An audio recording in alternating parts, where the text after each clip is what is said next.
Hi, I'm Kaylee Campbell, and my presentation is on the wolf reintroduction into Yellowstone National Park. In 1995, the gray wolf was reintroduced to Yellowstone National Park. 31 captured wolves from Canada were released. During the first decade, the wolf population soared. By 2007, an estimated 1,500 wolves inhabited the northern Rockies. Elk hunting is a multi-million-dollar activity. Many hunters blame wolves for decimating Yellowstone's elk population. Before wolves, the elk population numbered over 20,000 elk. Today, the size is less than half of that. There is some credence to what the hunters say. According to Scott Creel from Montana State University, when wolves were around, elk more than doubled the time they spent on watch. They also moved away from the grassy fields they prefer into wooded areas that offer more protection but less food. These changes slashed the amount of energy they were getting by about a quarter. When Creel saw a dramatic decline in calf numbers, he knew the wolves were not directly responsible because they rarely kill young elk. Measuring levels of progesterone, a hormone that spikes during pregnancy, in stool samples from 1,500 female elk, he found that they were far lower in areas where wolves lived. Many elk were in such poor condition they didn't have enough energy to reproduce.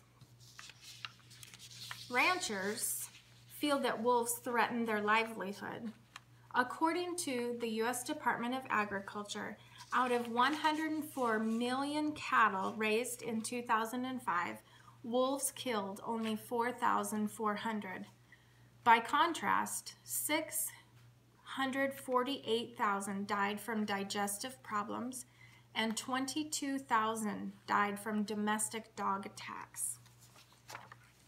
Even Teddy Roosevelt, the cowboy conservationist, called the wolf a beast of waste and desolation and hunted it mercilessly.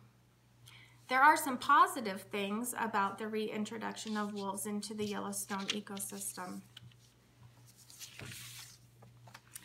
William Ripple from Oregon State University in Corvallis reported that since the wolves' comeback, trees including aspen, willow, and cottonwoods have bounced back. More saplings survive now that intimidated elk are less likely to nibble their lower branches. And the older trees have doubled or even tripled in size. Taller trees provide more wood for beavers, whose populations have increased from just one colony in 1996 to a dozen in 2009. By damming rivers, they in turn create ideal habitat for birds, amphibians, fish, and more, so their presence is likely to alter the face of Yellowstone even further.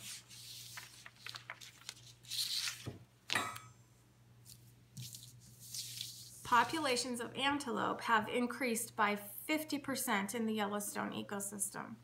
A study by the Wildlife Conservation Society found that more than 1/3 of antelope fawns survived the first summer in areas where wolves were abundant, and only 10% survived where there were no wolves.